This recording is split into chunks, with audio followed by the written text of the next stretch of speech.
one. All right, put this over here. Here we go.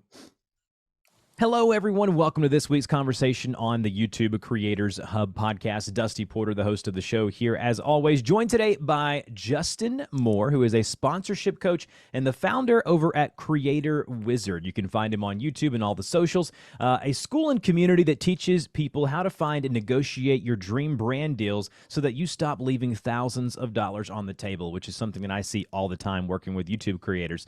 Along with his wife, April, he has been a full-time creator for over 8 years and has personally made over $4 million working with brands. He also ran an influencer marketing agency for over 7 years that has helped other creators earn an additional $3 million. Justin, how you doing today? What's up, Dusty? Glad to be back, man. Yep, I am looking forward to it. As we're chatting, I'm going to look up exactly what episode. I had it in one of my Notion pages, but for some reason it's kind of reset and I can't find it. But we did have you on the podcast before, but you've been up to a ton since then. It's been a while. So give us an update on what's been going on with you and maybe one really fun or interesting story in regard to a creator or someone you work with, kind of like a aha moment that kind of went through their mind. Yeah, man, so much has happened since the last time we spoke. It's been this rocket ship that I really did not anticipate or expect, to be honest. I never really realized how much people need this information, something that always kind of felt second nature to me throughout our career as YouTubers. You know, we started our first YouTube channel in 2009, so we've been doing this a really long time. But when I started to, talk to other people about how they were doing sponsorships, the brands that they were working with, it was really obvious to me that there's a big gap in terms of both the interest level, in terms of people thinking, sponsorships is such a pain in the butt. I don't want to do them. I'll do them when I can, but like I'd prefer other sources of revenue like AdSense or something. It's just easier, right? But when I sit them down and be like, no, it actually could be awesome, but you have to do it right. You can't mail it in essentially. Everything has really grown since then. So I guess the quick catch up is like, I have hundreds of creators in my alumni now who have gone through my Brand Deal Wizard program. My newsletter is up to almost 35,000 creators now. I don't even remember what it was at last time, but it was this kind of crazy growth trajectory. I have a new podcast called Creator Debates, where every episode pits two high-profile creators against each other to debate a hotly contested topic in the creator economy. Tagline: stupid arguments to help creators make smart decisions. So really fun doing that. I'm writing a book. Dusty, I think that's probably the most exciting thing that's going on in my universe. It's called Sponsor Magnet. Hoping to release that by the end of 2024. And I'm honestly pouring every single thing that I know about sponsorship strategy into this book. They're just really, I just haven't found anything out there that exists like that. And so I feel like I've arrived at the, write a book chapter of the take over the world plan, that I guess I've had. And so that's the quick update. I could share. I have so many stories. I've worked with tons of gigantic creators that you've definitely heard of, doing one-on-one coaching with them. Can't name them, obviously. I've worked down from, people who are micro and nano creators who are getting sponsorships too. So it really runs the gamut. That's awesome. Is there any that you can speak of, maybe not mention their name, but like just say like a success story of maybe tell us their backstory briefly and kind of explain how sponsorships kind of changed the game for them? Yeah. So I could actually share an anecdote from I recently did this thing called the 7-Day Pitch Challenge. Dusty, and it was super fun. Like, this is something I've never done before. One thing I realized was that I have this assessment called the Sponsorship Wheel Snapshot, and it goes over my 8-step methodology about what I teach, creators to land consistent deals. And it's basically it's about a 7 to 10 minute survey. You can take it, by the way, creatorwizard.com/snapshot. It's totally free. And basically what it does is you rate yourself in the 8 areas of my sponsorship wheel. So my 8 areas are pitch, negotiate, contract, concept, produce, feedback, publish, and analyze. And what I found is that once you take this survey, you get a cumulative score essentially on your ability. And what I always found was that everyone always rate themselves the lowest on pitch. They just don't feel confident about what to say when they reach out to a brand. They don't feel confident that they're reaching out to the right person. And so I thought, okay, man, if people are feeling or struggling, just getting past this very first step, like I should create something to help them with just this thing, not all those other things, because it's kind of moot. If you can't feel comfortable pitching, then everything else is kind of moot. And just quick clarification, Dusty, like a lot of people think that pitching a brand is when you reach out to them or like, hey, work with me. But when a brand reaches out to you, you still have to pitch them to convince them that you're the best person for the job, because they didn't just reach out to you. They reached out to 30 people probably, right? And so I created this thing called the 7-Day Pitch Challenge. And I had about 60 creators join it. It was a paid challenge, by the way. It was $97. And man, the outcomes, the results that people got from this pitch challenge was just absolutely nuts, dude. Like people were hearing back from brands the same day or the next day that they were reaching out to them. One creator in particular, his name was Christian Taylor. He has a channel called Craylor Made, kind of focus on tech and security type things on YouTube. And one thing that he was struggling with, he was talking about in the challenge was, the same old brands, like all this kind of similar brands are sponsoring those kind of tech focused, security focused creators. He was just like, I don't really know what other types of brands I could work with. It's like, I feel stuck. Right. And so one of the things we talk about in the challenge is like how critical it is to do psychographic research on your audience to understand more texture about, like, what problems do they have? What's keeping them up at night? Like what brands and products and services are they using and loving right now? Or maybe are they interested in?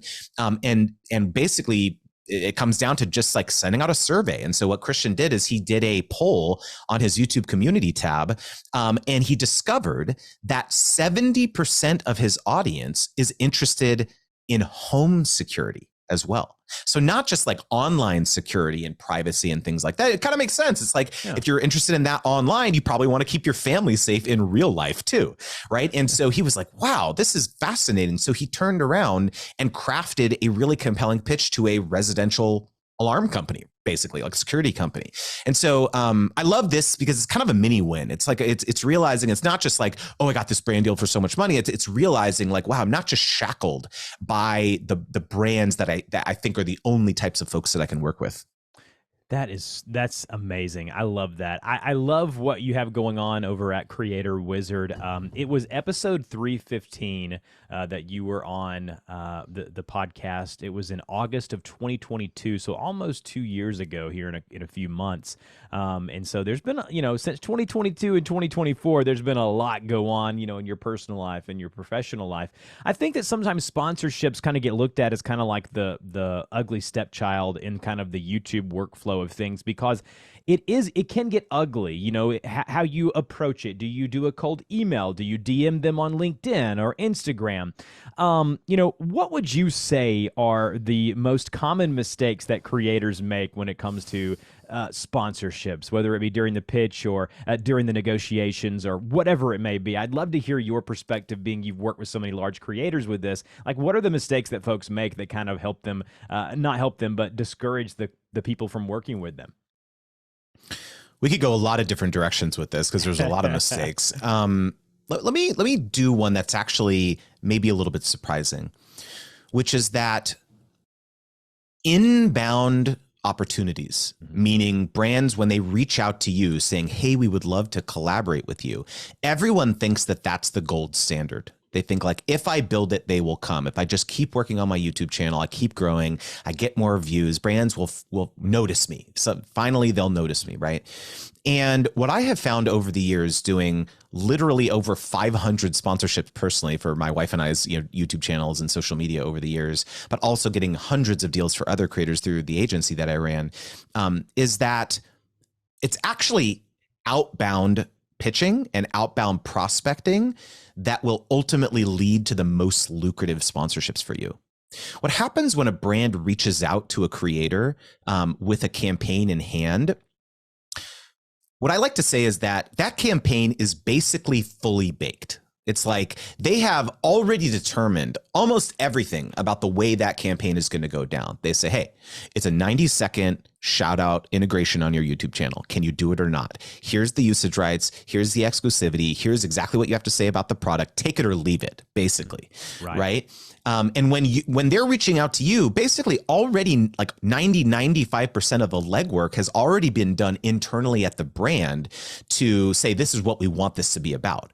And so that's, I think, some of the negative sentiment that comes that creators feel about sponsorships comes from this. It's like, oh man, brands, they're so rigid. They don't give me any creative freedom. They just want me to read this and it sounds like robotic and like an ad. And so sponsorships gets kind of a bad rap because of that, I think, right? And then it's this vicious cycle because they do the ad read because the brand says, and then the video does poorly, retention drops, and they're like, see, sponsorships suck. I told you, right? And so I always sit people down and say, like, look, yeah, like, of course, if all you're doing is relying on inbound inquiries and all you're doing is just, doing these deals and kind of the brand saying jump and you say how high, then of course that's going to be your experience with sponsorships. And so what I tell people is like, look, imagine if you sat down and thought, okay, what actually would be a dream partnership for me and for my audience based on the type of videos and the content that I create? Let me actually go out there and craft a really compelling pitch that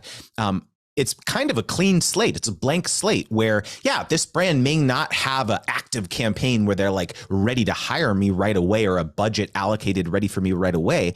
But I start this dialogue. And yeah, it's probably going to take longer to bring a deal to fruition, to get that deal over the finish line, but those deal sizes are going to be larger. You're going to be able to have your fingers creatively, much earlier in the process to help shape the campaign that ultimately gets released. And so people get very intimidated by this process because they've never really done it before. But again, in my experience, having done hundreds of deals, it's actually those outbound deals where you're able to not only generate more money, but you're able to generate much longer term partnerships with the brand, because it's not just about this like one-off transactional thing where like, talk about us for this Labor Day promotion. It's like, no, you become much more of kind of like an ambassador.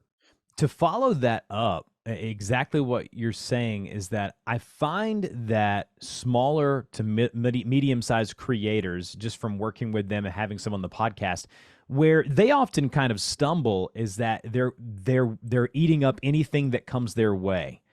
They're just gobbling up, oh, I got an email from this company. I don't know what the product is. I don't know what the service is, but I'm going to jump on that thing. They're paying me, because it goes back to the initial motive of wanting to be a creator. In that, it's what a lot of what I preach here on the podcast is, if your motive is monetization, then you're really in the wrong business, right? Because you're never going to succeed because your motive or driver, now there will be some outliers, but for the most part, you're not going to succeed.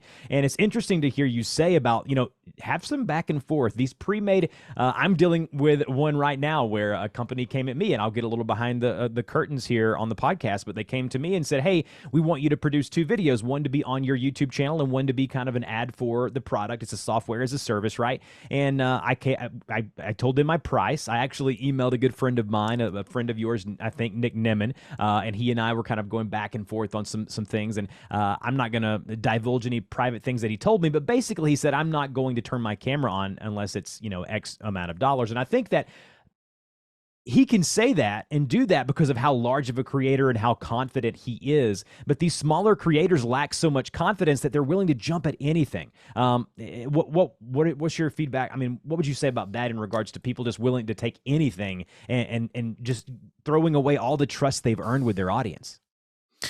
It's funny, Dusty, because I literally just posted a short form video about this very topic, because I actually have a theory as to why this happens a lot. And I think it comes down to validation. When you have been trying your hardest to become a YouTuber and trying to become a creator, oftentimes you have a lot of noise in your ears from your friends and your family and your acquaintances who are saying like, are you still doing that internet thing? When are you going to get a real job? When are you going to like take your life more seriously? Like, when are you going to do this thing? Right. And then a brand comes inbound to this creator and is like, hey, we're going to pay you to talk. We're going to compensate you to like talk about us. It feels like a flex. It's like you feel like you could turn to all these naysayers in your life and be like, see, right? You all said this wasn't going to work. And now I've got this certified brand right in my inbox who's going to pay me. Now what? Right. And so I think that's one reason. And I have empathy for creators like that. You know, I don't get mad at creators like that. I think you kind of have to get a few deals under your belt sometimes to really realize like, hey, actually, I think I'm maybe getting the short end of the stick here. Like that was a lot of work for like $50 and a bag of potato chips or something. You know, I think I need to, maybe be compensated more appropriately. So that's one reason. The other reason too, I think, is that we have absolutely no reference point.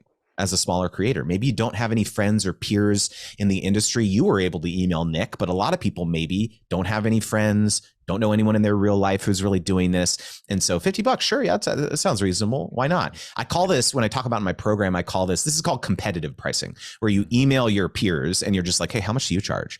And the dangerous part of that is that how do you know whether your friend has any idea? Maybe your friend asked someone who had no idea. It's like garbage in, garbage out. Right. There's other pricing styles, obviously, but like this is the first one that many people use because it just seems like, I guess I'll either Google, watch some YouTube videos, watch some TikToks or something. And maybe, in fact, one of my longest coaching clients, his name is Paul. He has a podcast called the Green Industry Podcast. The anecdote that he shared was like when he started doing sponsorships, he asked a friend also, and his friend was like, oh, I charge this. And then Paul was like, well, my audience is 95% smaller than his. Like I literally 5% of that. So I'm just going to charge 5% of what he was charging. Right. And it was just like, we come up with these like perverse formulas that make no sense. But that's just kind of the way it is until you learn. Yeah, I just found with me personally, I can't speak with anyone else. It's oftentimes lack of confidence of like, the imposter syndrome of, why can I, I remember when I started coaching about a couple of years ago, and literally the first 8 or 9 clients that I had, we were getting off the call, and over 5 or 6 of them said to me, hey, listen, I just want to let you know, I appreciate your pricing, but this needs to be, I had one tell me last week that it still needed to be like double or triple what I was charging. And it's that imposter syndrome of like knowing that you're good enough, that your stuff will play in the analogy of sports, right? I love sports and analogies of that. It's like, hey, your stuff will play. Now, do you mind if we take a slight sidetrack and discuss newsletters real quickly? Because heck yeah, let's do it. You have a really successful one, over 35,000. I mean, you don't even know. I mean, it's just so many. You're now to that point. You don't even know how many, right? It's so big. I literally, dude, this is how bad it is. It's like, not bad. It's just like I literally just deleted. I purged. I got 4,000 or 5,000 people off of my newsletter. Like sure. In the beginning, I would have been like, oh my God, we're getting 5,000 people, right? Like that was crazy. But yeah, now it's like, it's crazy, dude. But you gotta get those cold subs out of there if they don't want to be there, You do. I was listening to the Tim Ferriss podcast on my walk today, and he was promoting his 5 Bullet Friday, which I'm very hesitant to ever subscribe to newsletters, and I'm currently working on the back end of getting mine up and running right now. And I know how hard to do it right it is. But he just casually said on there, he's like, he said, this is the biggest newsletter in the world. He said, I think we have like a few million subscribers or something. And I was like, good grief. I can only imagine the money he's making from the ads and the things that he's putting in that newsletter. But that's a side note.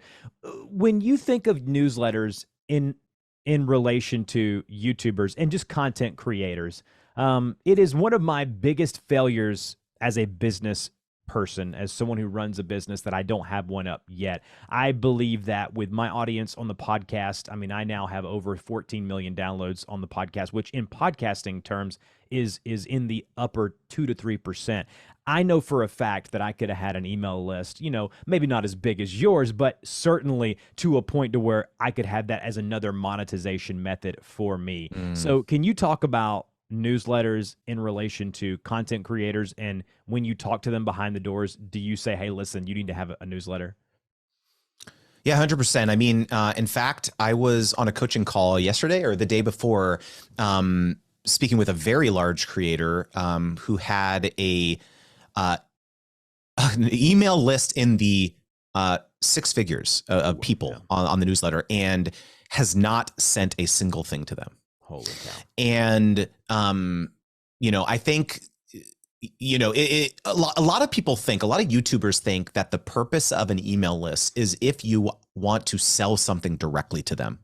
It's like, hey, one day I'm going to like create products, or one day I'm going to like, share my latest YouTube video or something. That's what they think. They think the only thing I could share, what am I going to tell them?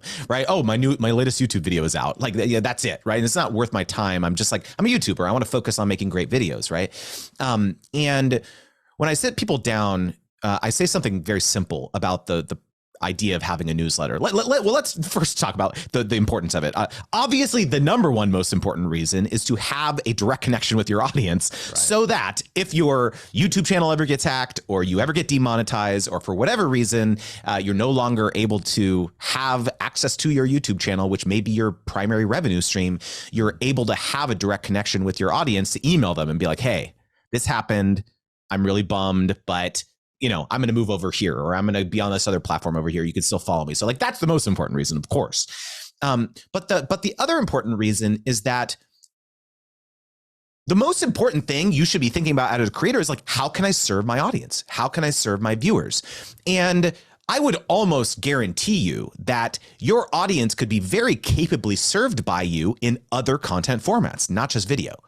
Maybe there's going to be other supplemental interesting information that they could consume in a written form. So maybe it's you use Harpa or something like AI or ChatGPT or something to take the transcript of your YouTube video and repackage it into a newsletter that you send out once a week. And then, yeah, of course you can include the YouTube video on there. But it's like, people have different learning styles. They have different consumption styles. Obviously it depends on, what the type of format is that the type of content that you create, if it's like entertainment based, of course. So a big part of what I do is help people understand, like, you're not cannibalizing your YouTube channel by serving your audience in these other content formats. So when it comes to like, oh, what could I even say to them on a newsletter? It's updates on your life. It's maybe supplemental information that don't make sense to include in a YouTube video. And so at the core, it's service. How can I serve them, right? But then on the back end of it, from a monetization perspective, there's so many other ways in which you could, make money with a newsletter that have nothing to do with you selling your own products. For example, my newsletter, which, I started primarily to serve other creators, sponsorships on the newsletter is now a $20,000 to $25,000 a month revenue stream for me. Mm-hmm. And that was not a revenue stream I had a year ago. Can I ask you this? Is it affiliate from people clicking, or is it a combination of affiliate and sponsorships? And the new thing that I've found people doing is advertising other people's newsletters on their newsletter. So you kind of break down that amount. Yeah. The 20 to 25,000 is pure flat sponsorships. That doesn't even include affiliate. That doesn't even include affiliate revenue. Affiliate revenue is more than that. And then I have not. So for a while I was doing newsletter referral, like kind of paid recommendation type things. And I also was paying other people to recommend my newsletter. So I was doing it both ways essentially. And so, yeah, there's so many different ways in which you can, if you can find other newsletters that are catering to a similar kind of audience persona as you, it can be very lucrative to kind of strike some of those deals. And so, yeah, man, like and that's just the newsletter. Remember, like, I have the YouTube, I have the podcast, I have the social media, I have myself, Dusty. I am an asset as well. That's right. If a brand wants to come and say, hey, will you do a webinar for our customers, Creator Economy Company X? That costs money. That costs money for something like that. And so one of the things I like to stretch people's brains around when it comes to sponsorship is like, a brand deal with sponsorship is not just like when brand X gives me their products and I talk about them on my YouTube channel in an integration. Like, there's so many other ways in which you can serve a brand that have nothing to do with your YouTube channel. Yeah, I think that's so interesting that you say that about the newsletter, because I consider it to be like the one that I'm working on right now that I hope to launch in the next week or so. I want to use it as another trust building tool.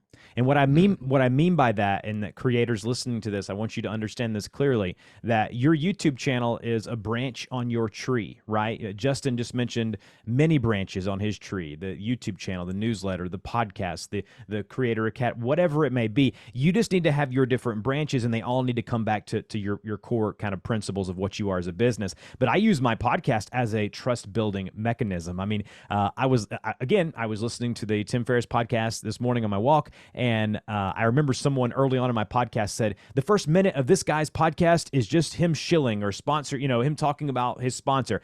But literally, I bookmarked it today on my phone.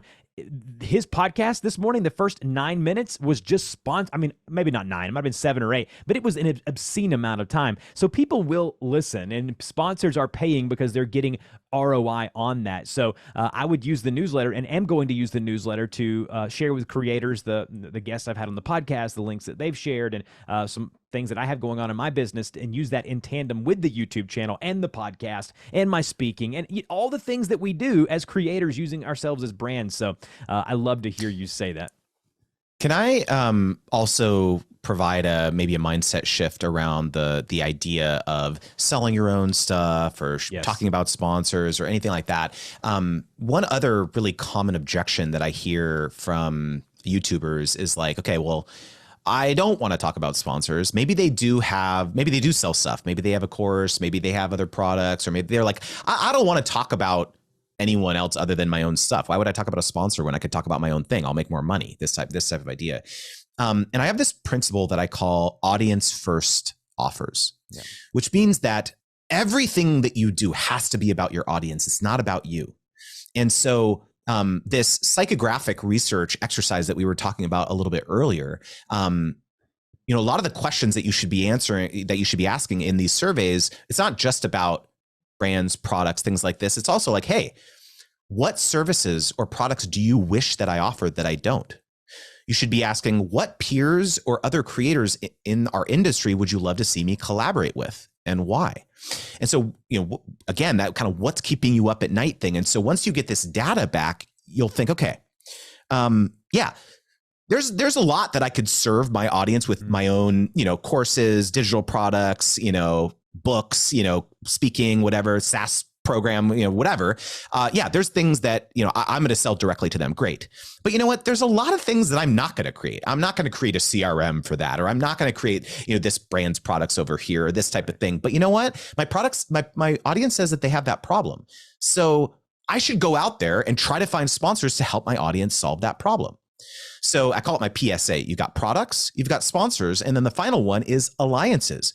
You probably have friends who are really good at coaching for this particular thing, or maybe they're a bookkeeper, or maybe they're something. They have some sort of service that your audience is like, I have this big problem with this thing. And you better be putting their offer in front of your audience, because if you have this scarcity mindset about like, well, man, like, if they buy this person's course or they buy this person's product, they're not going to have any money to buy mine thing. That is a scarcity mindset view. That when you were mentioning about trust building, what do you think they're going to do when their life improves because of that? The friend that you introduced them to, they're going to trust you more. They're going to be like, Dusty's the one who introduced me to this person or this brand or this product or whatever. And now they're going to be more interested in potentially purchasing your thing. So the lead that I'm bearing here is that you'll actually make more money if you approach things this way. It's one of the reasons why I love podcasting so much. You obviously have your podcast now. I'm not sure when you started it, but I don't think you had the podcast when we spoke I didn't. last.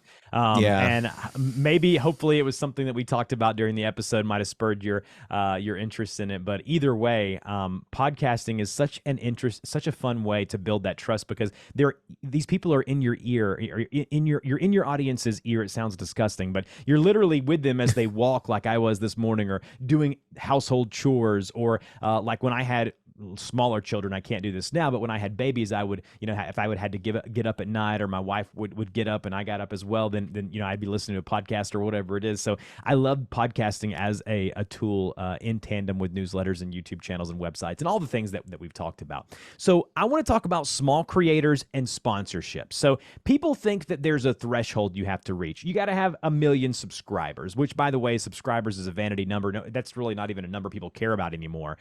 People kind of use that button like a like button now, the way the home feed is presented to you. With that being the case, is there a number? I think we talked about this last time you were on the podcast. I was listening to it a couple of days ago. But is there a number, or is there a threshold, or would you say to that small creator listening to this episode right now, hey, go ahead and get your ducks in a row, get the back end stuff ready, because you're ready to, you can do this now? One of the most interesting things about having a niche, Dusty, is that I have been attacking the topic of sponsorships repeatedly every single day for 3 years. Every single angle, I'm thinking about it, I'm talking about it, all this stuff too. And so since we had our first conversation, I've actually thought really deeply about this particular idea, because what I've found is that a lot of creators think that there is an arbitrary number, like, 10,000 subscribers or something, because one time one brand told them that. And they're like, oh, well, I guess I have to get 10,000 subscribers or something, or whatever number it is, doesn't matter. And the idea that I like to talk about is something called the sponsorship continuum. And what this means is that when you are first starting out as a YouTuber, if you are only getting, quote unquote, only hundreds of views on average for your YouTube videos, if you were to reach out to a brand and be like, hey, pay me to talk about you on my YouTube channel, that's probably not going to move the needle for them, right? Mm-hmm. And so what you should be pitching instead is you say, hey, look, I did an audit of your social presence brand, and I think there is a way in which we could be telling your brand story across your social media channels in a more compelling way. I can actually create some content for you on autopilot. I deliver 2 to 3 videos. You put it up on your YouTube channel. You put it up on your website. You put it up on your social media pages. Maybe you can run paid advertising with this. And oh, by the way, go take a look at my YouTube channel because it's my portfolio. So what you pitch has to change based on where you're at in your journey. So in the beginning, it's probably not going to be about you posting it on your channel. So now let's say you grow, you move along the continuum. Okay. Now you're getting thousands of views on average on your YouTube videos. Maybe it's a combination. Maybe it's a combo of doing some consulting for them, creating some content for the brand. And then, maybe posting about it on your page and your channel can now be part of the deal because it starts becoming more meaningful. Now you're growing. You're really achieving some scale. Now you're getting tens of thousands of views per video now. Then maybe the thrust of your pitch is entirely, hey, I'm going to do an integration on my YouTube channel. That's it. It's because it's going to really move the needle for you. And so I like giving this permission, like figure out where you are, or orient yourself along where you're at on the continuum, because the permission that I'm going to give you is that it doesn't matter at all how many subscribers you have. It doesn't matter at all how many views you're getting on your YouTube videos, because you can serve brands, but it's going to change. The thrust of your pitch is going to change. Yeah, and even as a small creator, it doesn't have to be you doing it on their socials. Maybe if it's a product, maybe you say, hey, you don't pay me, but you send me the product. Whatever it may be, you find the way to get the doors open, and you do it in a professional way, and you handle yourself the way that professionals handle themselves. And I think that when it comes to not just content creation, but entrepreneurship and growing a business and growing a brand, that if you are consistently doing the work and you're consistently showing up, you're doing more than 95% of people, because most people are going to drop off. Most people are going to fall off. Most people are going to start that newsletter, and then a month later, they're going to cancel that paid membership of that newsletter service because they didn't see anybody come through. Most people are going to stop doing that podcast because they got 4 months into it and they think the only people listening is still their mom and their grandma. But what they don't realize is at month 9, they're going to get the break. They're going to have that guest that takes them to the next level. I think as creators, sometimes we put ourselves in a box and we have a timetable at when we think we have to do things, and we have to follow the same levels and steps that other creators have. Well, you know what, Dusty? This reminds me of, when my wife, April, and I started our YouTube channel back in 2009. They were just starting the partner program, literally just starting it. My wife got rejected from the partner program 3 times before she got into it. And so literally for the first couple years, we were not making money at all. There was no brands paying YouTubers at the time. Like, this was early days, right? And so I kind of look back at us kind of like OG creators, so to speak, as like it was a different time, because like the purpose or the reason that a lot of us got into making YouTube videos was not to make a ton of money. And to some degree, that's kind of changed now. And I'm not like looking down on anyone who like gets into it for the money, of course. But what I am saying is that if you aren't able to stretch the time horizon out of like what success looks like and when the return on the investment needs to come for you, like you're going to be in for a world of hurt, right? Because the other example I can give is that with the newsletter in particular, I was paying someone before you could ever even pay me, Dusty. I didn't have coaching. I didn't have courses. I didn't have anything. I hired someone to help me curate the newsletter. I was sending paid sponsorship opportunities to creators every single week for free. That's what the thrust of my newsletter is. By the way, it's creatorwizard.com/join, shameless plug. It's, I was paying someone to like, hey, help me do this because it was taking so much time. And so if I didn't have a long-term vision behind like, yeah, I am going to monetize this down the line. I know I'm going to create a course. I know I'm going to have coaching. I know I'm going to do these things. But right now I'm in audience building mode. And so I'm okay seeing this money go out because I know what's going to come down the line. Oh, man, so much good stuff. I know I try to keep my show to around 30 or 35 minutes, but there's so many more things that I want to talk about with you. So maybe we'll have you on again next year for another follow-up. I do want to ask you that people like you, you're not going to rest on your laurels. You've got things you're planning. What's next for you? What would you say would be kind of your short-term, long-term goals for Creator Wizard and beyond? So I have my North Star is, I have a mission to help creators big and small land 1 million sponsorships by 2032. And right now I'm in the thick of trying to figure out how to track that.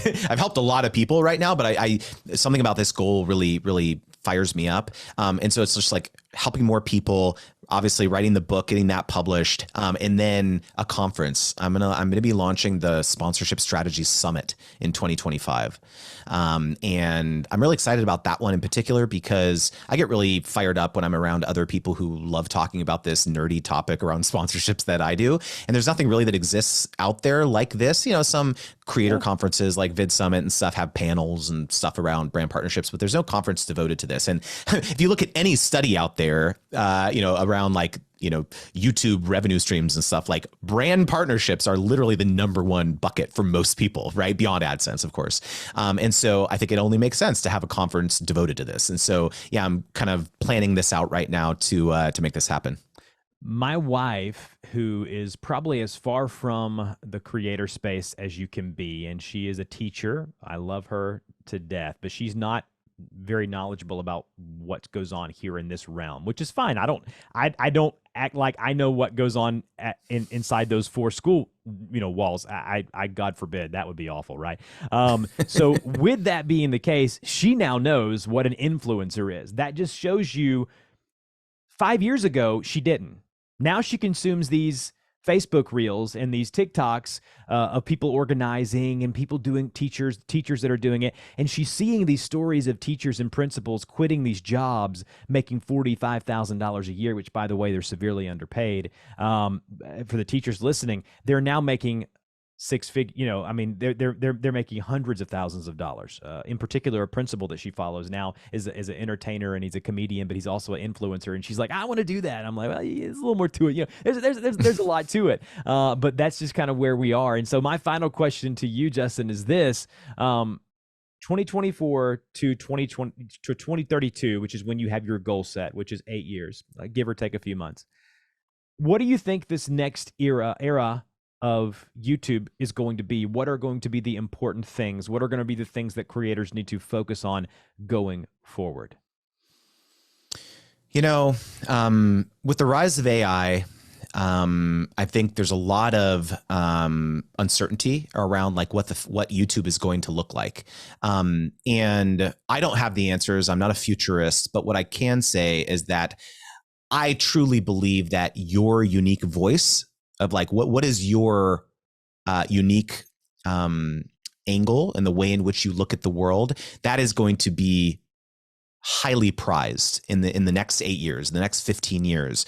And so if what you are creating is somewhat commoditized, meaning that, not to like all of a sudden throw a curveball in here, but if you're a faceless channel, if you don't have any personality or anything in your content, I would be very concerned because I think, with the barrier to entry, I think is going to be lowered to the basement for anyone to create really compelling content potentially. I would be very concerned. And so even when it comes to brand partnerships, like brands want to partner with people, not necessarily channels. Mm-hmm. And so I would really seriously think about like, what does your strategy look like to actually to inject your personality into your videos? Man, that is so good because I agree 100% in that if you do something in the next few years that, like you said, the faceless channels or It was why early on 10 years ago when I started my tutorial YouTube channel, and I realized that my why was to answer people's questions about technology and to help them get from point A to point B. And I mean, I'm not saying this to toot my own horn, but now there are channels of young people basically copying my model, and they've done what I've basically started 12 years ago, and they're doing it at scale. They're doing it way beyond what I'm able to do now. But I want to encourage people that yes, the barrier to entry is going to go to the basement. You're exactly right. But budget is going to be lower than ever. The time it takes you to create things at kind of maybe not super good level, but kind of really good is going to be extremely low. But what I will encourage the creators listening to this now, and I think you would agree with this, is that you got to lean in. You need to lean into these tools. You need to lean into these things, because if you are the person who knows how to use it, if you do have that newsletter, if you do have that branding around yourself, and you have fun personalities and people love you and trust you, you're going to succeed well beyond where the tools and the machines can take us. I believe that with all my heart. 100%. Totally agree with that. Justin, you have been awesome. I know you got a ball game to get to, so we're going to wrap this thing up. But if you would, let the folks know where they can get in touch with you, maybe the easiest way. I'll put all of your links. I'll put the newsletter link. I'll put the YouTube channel. Everything will be in the show notes. All the things that we've discussed today will be in the show notes, but let folks know the easiest way to get in touch with you. Well, this is kind of meta because we were talking about newsletters today. And if I could give anyone a recommendation, if you're at the end of a podcast and the podcast host asks, hey, where should people find you? Only say your newsletter, creatorwizard.com/join. Because if you want to find any of my other stuff, my YouTube channel, my socials, you'll find it. You'll go down the rabbit hole. But creatorwizard.com/join is the way. Well, I can tell you that's the first thing I'm going to do when we hang up is subscribe to your newsletter, because being that I'm in the midst of it, and people may think, oh, all you got to do is go to a newsletter service, and no, there's way more than that. I'm not doing it base level. I want to do this thing right. So I have kind of some planned posts that I'm going to do, kind of how I want to do it. I've got make sure my links are all in line. I make sure that the way that I shared on the podcast and my channel are properly done, that I'm using the right service. There's a lot involved, but I'm going to take notes on what Justin has done and take a look at his and see if I can implement some of his strategies. So Justin, thanks again, my friend. Heck yeah. Thanks for having me, man. I appreciate it.